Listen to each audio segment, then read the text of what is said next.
Auroras é um projeto lindo que nasceu para conectar mulheres através da psicologia e da literatura. E agora a gente começa com uma nova fase, que é o podcast da Auroras. As Auroras virão aqui, mulheres únicas como eu e como você, para compartilharem suas vivências, falarem da vida, dos relacionamentos, das suas superações, carreira, enfim, temas que estão no nosso dia a dia e que nos atravessam.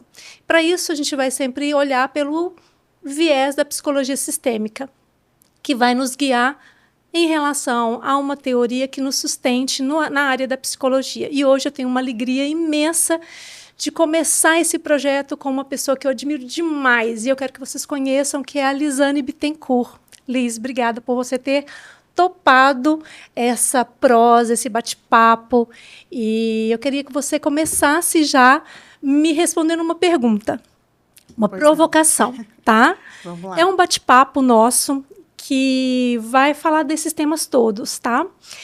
Eu vou te contar uma história. Se eu estivesse dentro do supermercado, correndo no dia a dia, que nós temos vários dias bem corridos, e você tivesse que se apresentar em 1 minuto, como você se apresentaria para mim? Uau, que pergunta. Não é?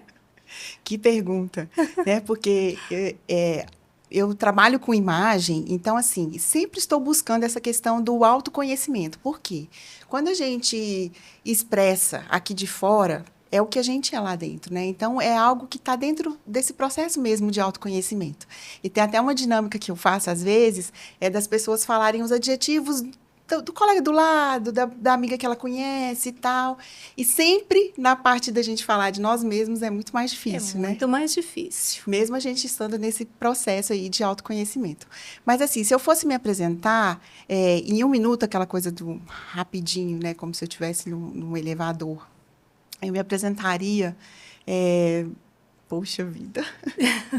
É desafiador. É desafiador. Eu acho que, em primeiro lugar, eu me definiria como mãe, porque esse é o papel que me rege como mulher, né?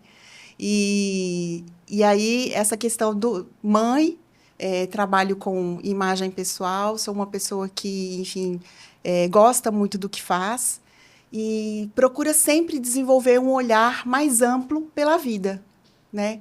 Enxergar as coisas com um olhar diferente.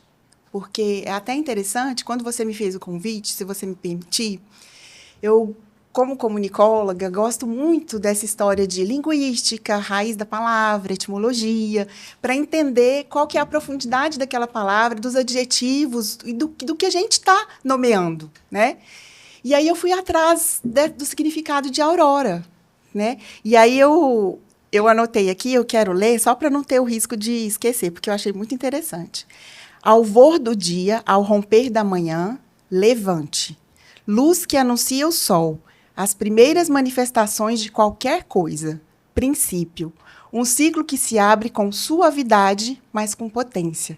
Então, assim, eu me enxergo como essa aurora, né? Então, assim, não é ignorar a noite que a gente passa, mas a gente passar por essa noite, se fortalecer e surgir como a aurora, que é aquela primeira luz que anuncia o sol. Né? E a gente vai em direção ao sol. E eu acho que é muito bonito isso que você traz, Liz, porque, de fato, o Auroras veio para isso, para mostrar que existem caminhos, existem novos caminhos que a gente pode trilhar, né? Que a gente pode se ressignificar a qualquer momento da vida, mudando projetos, mudando de carreira, né? Refazendo caminhos.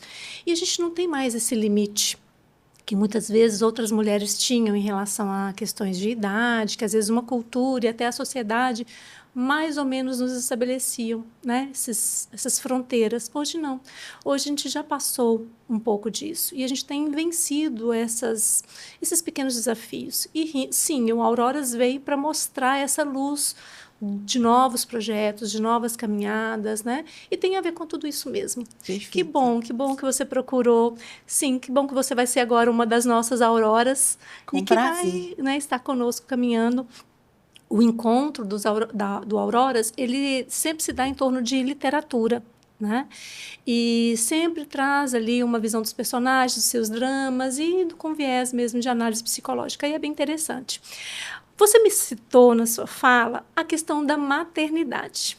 E como é que essa maternidade chegou para você? Foi planejada? Quais foram os desafios? Como é que ela te atravessou? Como é que foi a A maternidade para maternidade você? sempre para mim foi planejada. Sabe aquela história de parece que você nasceu para ser mãe? Então, assim, era um sonho. E ele demorou um pouco a acontecer, porque, assim, eu tive algumas dificuldades para engravidar e tal, né? Então, assim, eles não foram exatamente planejados, porque realmente veio, né, a vontade de Deus mesmo disso acontecer. Mas foi algo, assim, que é algo meu, que eu sempre quis ser mãe, né? Porque eu sempre mirei na minha mãe.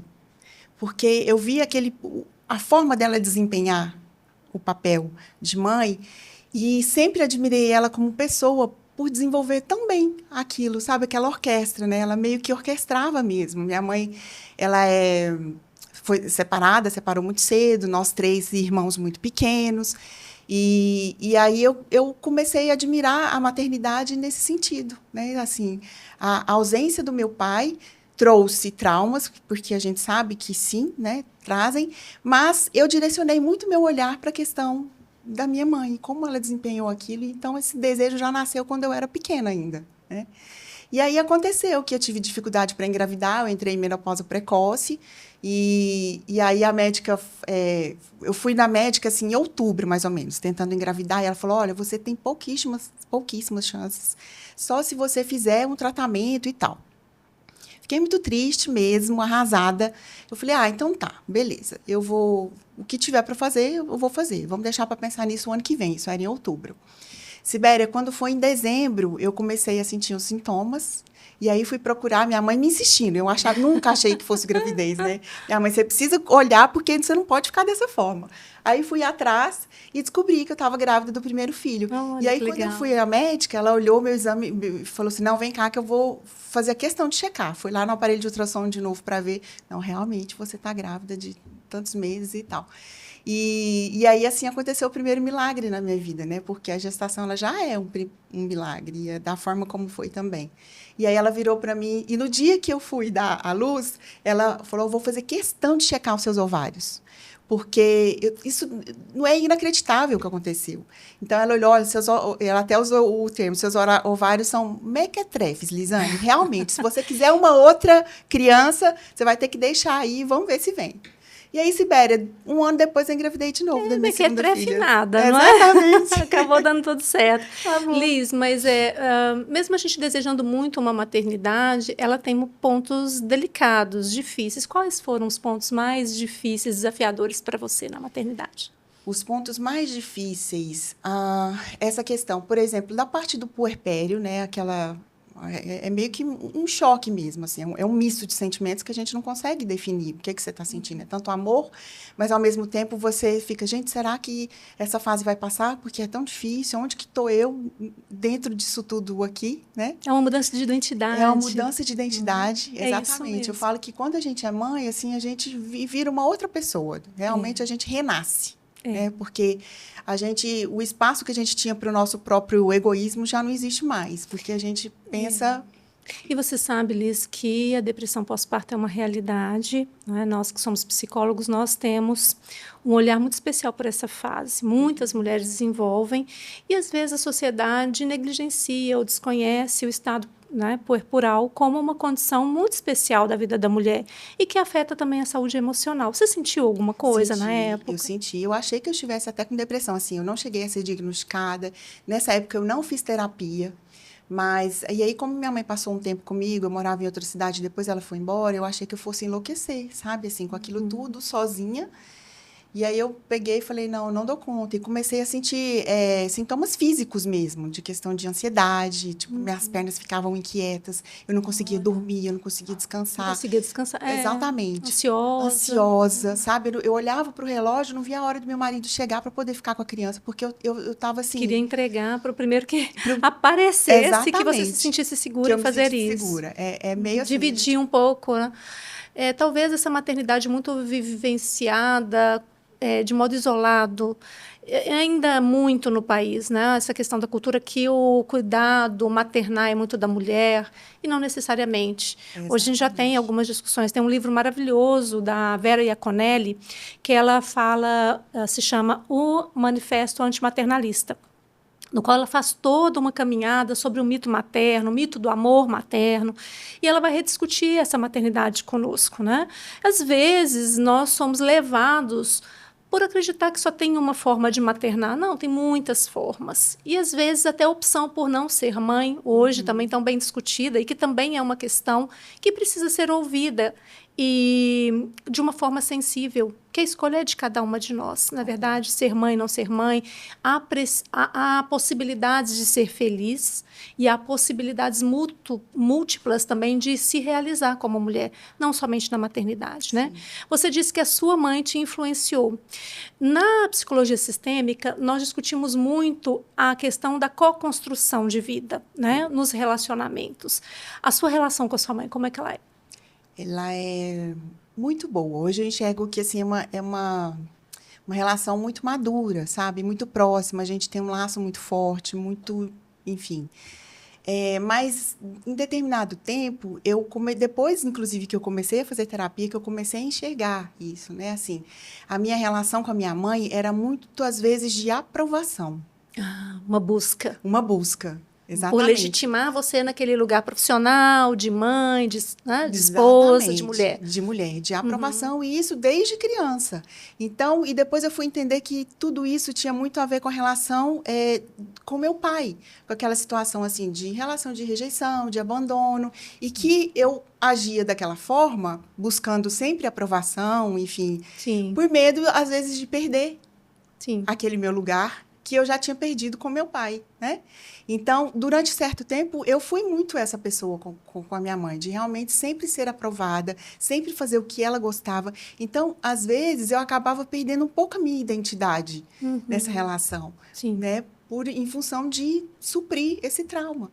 Mas essa luz veio realmente, né, sobre essa sombra, quando eu comecei a fazer terapia, a entender um pouco mais, né? E aí eu comecei a trabalhar isso. Então, foi tão interessante que a relação, ela continuou de uma forma em que não houve desgastes. Eu entendi como era e eu passei a me comportar de outras formas e de me posicionar, na verdade, né? Entendi. Mas com amor, né? Porque eu acho que a terapia, dependendo realmente, assim, né, da pessoa que te acompanha, porque eu já vi muitos olhares egoístas também. Eu. E não é assim que a vida funciona, né? É com o outro. Sim. Então, esse olhar de amor, assim, em relação ao outro também é muito importante. Na psicologia sistêmica, nós sempre vamos acreditar que as realidades são construídas nas relações. Nós somos a partir do que a gente relaciona, seja no campo conjugal, na família, no meio do trabalho, é nas relações que nós nos construímos. E se é dessa maneira, é lá também que nós podemos nos reconstruir, nos ressignificarmos e fazermos outras realidades, construirmos outras verdades sobre nós, sobre os outros, e aí sim a gente acaba tendo esse ganho de qualidade aí, em saúde mental, né, e tudo. E é um aprendizado, Liz. A terapia vem para nos ajudar nesse lugar. Então, quer dizer que você já faz, como é que é isso? Sim, não é algo que eu faço constantemente, mas, assim, em momentos um pouco mais desafiadores, assim, que eu percebo que eu posso estar me perdendo dentro daquele processo, eu busco. Você busca, né? Eu busco. E em determinados momentos, assim, bem chaves da minha vida, realmente foram essenciais, assim, esse olhar. Então, próxima pergunta tem a ver com isso. Esses momentos. Todos nós temos o que eu chamo de noites escuras na vida. Aquele momento que foi difícil demais. Imagino que você também tenha. Com certeza. Não é? Vários, né? A gente sempre tem. Nas noites mais escuras, ou em uma delas, que você queira compartilhar conosco, o que te tirou de lá? Como é que você sobreviveu a essa noite escura? Como é que você cuidou de você mesma? Cuidei de mim mesma. Poxa, gente, como... Qual foi a noite mais escura, Liz? A noite mais escura para mim foi a perda do meu marido, né? Assim, é o luto, na verdade, né? Que eu acho que a dor é o vale mais difícil que a gente atravessa, né? E foi com a perda do meu marido, onde, assim, várias coisas morreram junto com ele, né? Inclusive a Lisane antes. né? Aquela do relacionamento. Aquela do relacionamento, do casamento, assim, a gente ficou casado durante 18 anos, então, assim, foi um tempo Liz. bem expressivo. E de forma que, Sibéria, quando eu me vi sem ele, eu me senti sem identidade. Eu falei assim, quem eu sou agora, né? O que eu gosto? O que eu devo fazer? Para onde que eu vou? Eu até brinco que, assim, parece que é como se fosse um peão que te rodasse, assim, e te deixasse solto. Você sai batendo aqui, vai batendo lá, e aí você vai, sabe, ajustando para poder conseguir parar encontrar ali, um ponto. encontrar o seu eixo, né? E na morte dele foi isso. Então, assim, só para contextualizar essa questão do quão foi, né, uma perda muito grande para mim. Em função da ausência do meu pai, eu sempre idealizei, eu falei assim, gente, eu sonho com um casamento, uma família, né? Aquela coisa mesmo de sonho, de desejo. E aí eu tinha o meu casamento, meu marido, a minha família, a gente estava numa fase muito boa, muito madura, né, no relacionamento. Então, sabe quando você vê que aquela fase está assim, poxa, redondinha, do jeito que eu sonhei, do jeito que a gente lutou para ser, porque a gente não pode esperar que as coisas aconteçam. Você tem que ir construindo, né? É aquela estabilidade que você... Muitas vezes a gente tanto ambiciona. Exatamente. E aí vem algo que te tirou totalmente essa estabilidade. Essa estabilidade. E aí vem os questionamentos. Aí, poxa, agora que estava tão bom, e aí como é que eu faço? 2 filhos. E enfim, foi o vale mais difícil da minha vida. Então, a primeira coisa mais difícil para mim foi essa perda de identidade. Né? E procurar terapia me ajudou nesse sentido, né? Assim, de me entender dentro daquele processo. E assim, o que me fez tirar disso, né, que foi a sua principal pergunta, eu digo que foram 4 coisas, se não me engano. Essa questão de fé, né, porque eu realmente eu firmo a minha convicção em Deus, assim, e Ele é quem me dá essa força. Então, assim, a força não vem de mim, vem de Deus. Mas a gente precisa se movimentar, né? Então, assim, durante esse processo de luto, eu não parei, assim, eu não deixei me sucumbir à dor. Eu continuei o trabalho da forma que eu dava conta. Então, tipo assim, eu marcava cliente, no meio da tarde eu via que eu já não ia dar conta mais, eu já desmarcava, falava, hoje não vai dar, amanhã a gente faz. O limite. Aprender a me respeitar, né? Sim, isso é muito bom. Uma coisa que eu me propus foi realmente viver as etapas desse luto, né? E movimento, não parar, né? Ter uma rede de apoio também é muito importante. Né? Então, as pessoas assim, que estão próximas, às vezes, até a gente em outras conversas já comentamos, né? Às vezes não tem nem pessoa próxima, mas elas se aproximam mediante a sua dor e acabam ficando e dão um novo respiro, né? um novo ar ali para você. Então, esses 3 são os principais. Tinham 4, mas se eu lembrar depois, eu falo.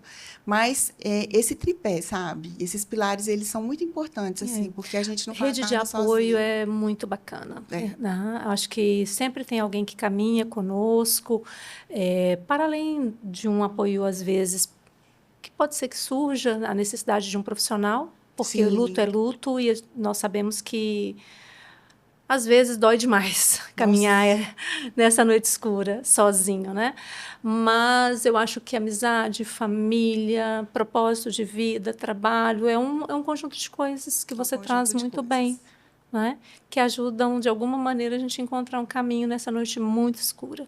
Exatamente. Porque todos nós de alguma maneira tivemos ou teremos. Exatamente. Não é? Ninguém vai passar dessa vida ileso, sem, né? sem. Eu trouxe aqui algumas outras perguntinhas. Deixa só...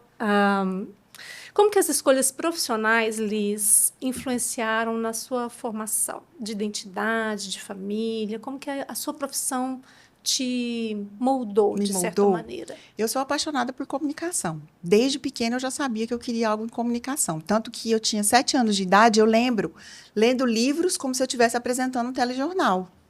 Né? E aí a vida foi caminhando, enfim, prestei vestibular várias vezes para ciências contábeis, nada a ver comigo. Nossa, nada mesmo. Nada, Liz, eu te conheço, não tem, olha, minha amiga, zero. Zero, ainda bem que eu não passei. Nós 2 e contábeis, só se for para falir. Só se for para falir. É melhor. Exatamente. Segurança, eu prefiro buscar uma consultoria. Muito melhor. E aí, enfim, quando eu prestei para comunicação, eu passei da primeira vez e tal, e aí deu certo. E, enfim, formei para jornalismo, atuei vários anos na área de jornalismo. E depois comecei em comunicação empresarial. Na comunicação empresarial, meu olho começou a brilhar em relação à imagem. Por quê?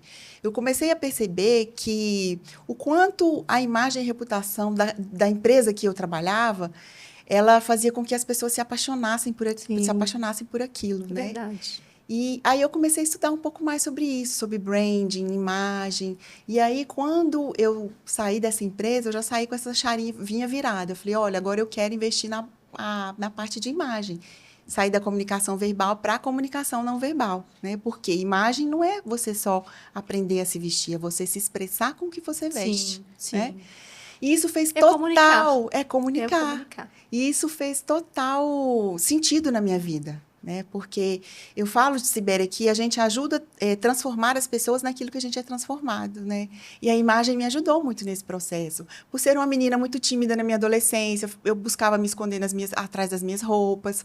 Na minha geração, a estatura das mulheres era um pouco mais baixa e eu era um pouco mais alta. Eu tinha vergonha por isso. Olha, o que hoje é uma vantagem para você, exatamente. Era um grande então, assim, eu era grande e tal, e parecia que eu era fora ali da caixinha. Como o julgamento social, às vezes, é cruel, não é exatamente. verdade? E aí eu me escondia atrás das roupas, né? Então, eu achei tão interessante também, Liz, que você me falou uma vez, que até a maneira como você se vestia no luto ajudava você a enfrentar esses momentos. Sim. Não é? Sim. Que você não vestia preto. Não. Esse conhecimento em imagem técnico foi muito importante para mim. Por quê? Quando eu vestia preto, eu me olhava no espelho, eu conseguia identificar que aquela cor ela me deixava pior triste. do que eu estava. Então, ela comunicava diretamente com a minha dor. Uhum.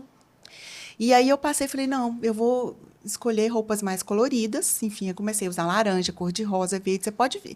Nesse período de 3 anos, assim, raramente você me via com uma roupa preta.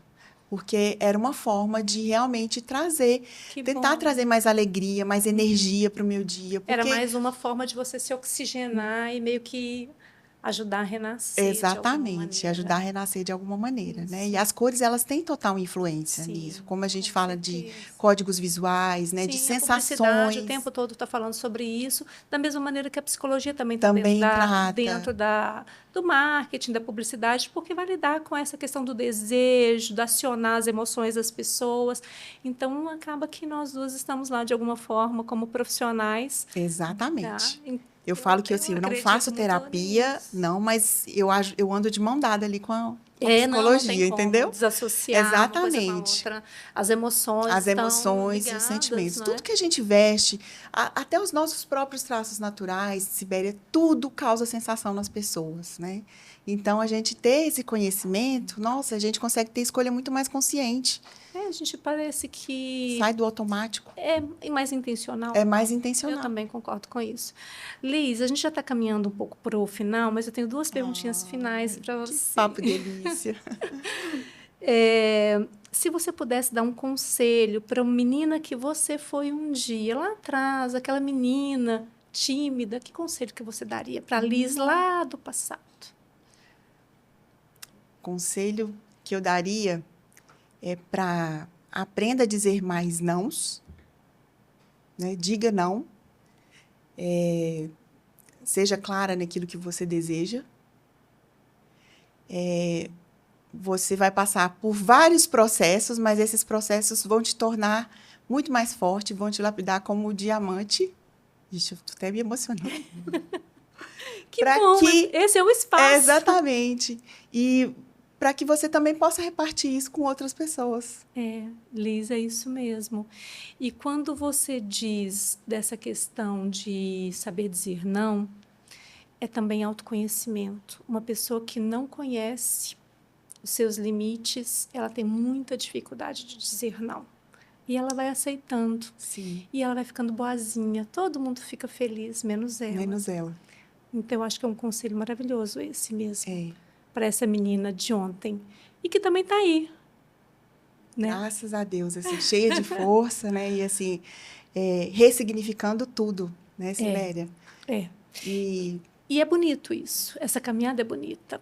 Eu gosto muito, já que a gente está falando, né, de literatura também, livros e tal, daquele poema do Rubem Alves, dos ipês amarelos, né, que eu acho que também retrata muito bem, tá andando ali lado a lado. Se você for prestar atenção, né, tudo que traz mais energia, alegria, até certa esperança, é relacionado ao amarelo, É né? verdade. É luz, É luz, é né? É claro, é claro, quente, exatamente. aquece a alma da gente. E aí, nessa crônica dos ipês amarelos, ele fala que sobre essa questão do olhar, né? Então, ele fala, enquanto as pessoas levam os seus cães para passearem, eu levo o meu olhar para passear. Que E lindo. aí eu descubro as belezas, Olha que né? lindo. E ele usa o ipê por quê? Porque o ipê uma árvore que ela nasce no inverno, ou seja, contra todas as possibilidades, ela É. está lá Ela forte e insiste em ela insiste em florescer.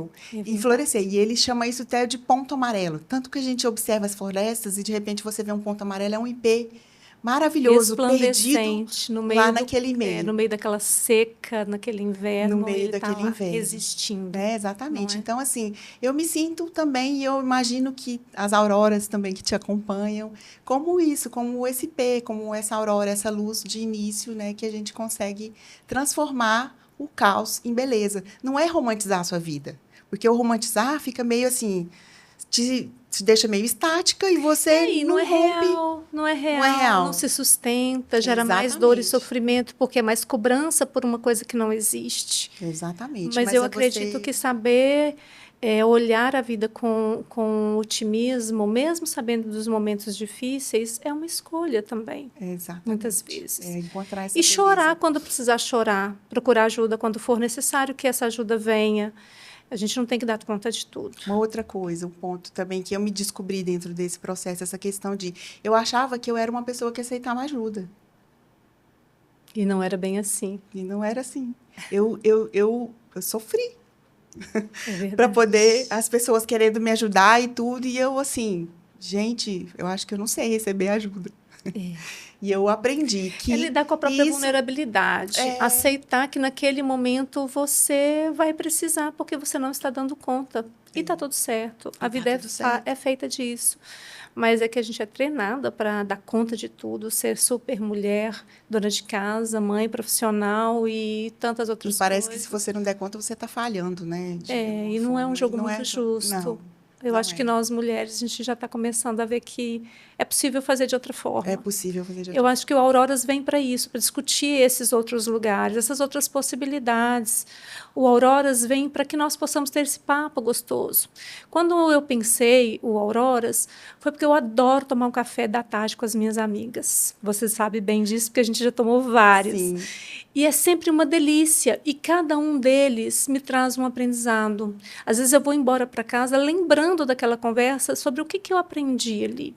Então, o Auroras também é esse lugar de olhar para a literatura, olhar para a psicologia e na presencialidade com outras mulheres, ter várias leituras sobre mim, sobre a vida, sobre a literatura, sobre a psicologia. Então, tem sido muito gostoso. Que bom que você veio fazer parte. Espero que perfeito. você fique por muitos e muitos anos comigo. Ai, conte comigo. E Viu? você, assim, é a personificação de Aurora, né? Assim, até eu quero deixar, assim, nessa última troca aqui, a respeito da importância, né, assim, de você dentro do meu processo, que, assim, você foi uma das pessoas que chegou, realmente se aproximou num momento muito difícil, né? E eu lembro exatamente, Sibéria, do dia que você chegou lá no meu estúdio, e não, eu vim aqui hoje para estar com você, conversar com você. Se eu mesmo quiser ficar calada e tal. Gente, eu lembro exatamente você sentada lá naquela cadeira, e assim, um sentimento de tanta gratidão, sabe? Você tinha ido para a gente fazer trabalho lá e tal. Gente, olha a sensibilidade dessa pessoa. Então, assim, eu quero te dizer, sabe, que você, assim, é a cara desse projeto. Você é a Aurora na vida de muitas pessoas, inclusive na minha, assim, foi Obrigada, Liz. Obrigada. Eu especial. quero muito fazer isto. Ser uma aurora para muitas mulheres, na psicologia, na própria docência, nas minhas relações. Eu acredito que a gente pode ser diferente. Nós somos treinadas para competir, para desafiarmos umas às outras. culturalmente isso foi colocado para nós como uma única forma de ser mulher. Sim, E não, eu acho que a gente pode ser diferente. Uma mulher leva a outra, se conecta com a outra, promove a outra, sustenta a outra, e com isso nós também vamos ficando mais fortes. Você também chegou num momento da minha vida muito difícil, você sabe bem, e a gente caminhou junto e separado, porque às vezes o cotidiano não nos permite estar sempre juntinhas, como a gente gostaria, mas é uma caminhada linda que a gente tem feito, e eu me orgulho muito de você, muito. Você é uma mulher que tem dado assim uma resposta para a vida muito linda. Minha admiração é imensa, Liz. E eu fiquei muito feliz de ser você para começar aqui o podcast conosco, com as Auroras, porque eu acho que traduz muito esse recomeço. Vencer o luto, olhar para a vida com clareza, com luz, com otimismo e ser realmente um IP lá onde der para ser, para florescer mesmo, né? Lá na florestinha seca é lá que a gente vai florescer, né? Por último, Liz, tem uma perguntinha aqui que diz assim: Auroras revelam novas manhãs, novas oportunidades em 2026. A gente está começando o ano de 2026. Qual é o amanhecer que importa para você? Qual é o seu amanhecer que está no seu radar, o seu grande projeto para 2026? Meu projeto para 2026. Eu estou redirecionando um pouco a minha carreira. Isso, repensando nessa questão, porque o que acontece, Sibeli? Durante o luto, a gente vai como dá. Às vezes você não consegue planejar muito. E nem pode querer. O negócio é sobreviver ao caos. Exatamente, sobreviver e cuidar de quem precisa ser cuidado. Então esse que é o às vezes principal esse foco. É o nosso papel. Então eu passei durante esses anos realmente meio um pouco sem direção nesse sentido, né, de planejar, realmente vivendo um dia após o outro. E dentro desse processo, eu comecei a perceber a questão da necessidade da minha presença em relação aos meninos, né? Eu tenho um casal de filhos, 14 e 17 anos, 15 e 17 anos. E hoje, para mim, a estabilidade emocional deles é o que mais importa. Porque todas as outras coisas vão vem depois, né? E aí eu comecei a olhar a questão da minha vida profissional e readequar para eu conseguir atender essas demandas nessa fase agora. Não quer dizer que eu estou me direcionando somente a um papel de mãe, não, mas enxergando como um todo e readequando aqui a minha profissão.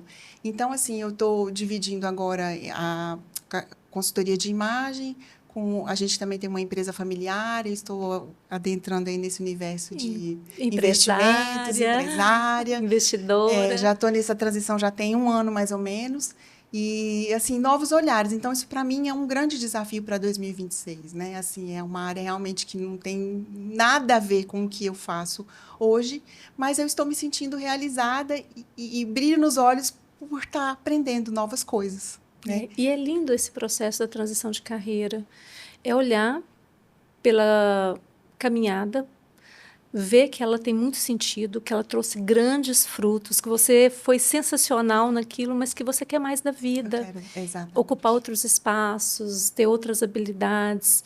E isso é muito maravilhoso. Eu também estou na transição de carreira e eu estou muito feliz com os meus projetos. Eu acho que tem mais um ponto em comum entre nós, Liz. Não é uma delícia? Não, é maravilhoso. E não é a primeira vez de transição de carreira, né? Não. Então, assim, a gente vai sempre... Gente, a vida é isso, renovação. É verdade, exatamente. Renovação. E vencer esses preconceitos que limitam tanto e que não fazem o menor sentido. Ao que é novo, né? Então, assim, o processo de luto também ajuda muita gente. Então, assim, nada vai ficar como está para sempre. Não, porque a vida, ela é instabilidade, ela é movimento.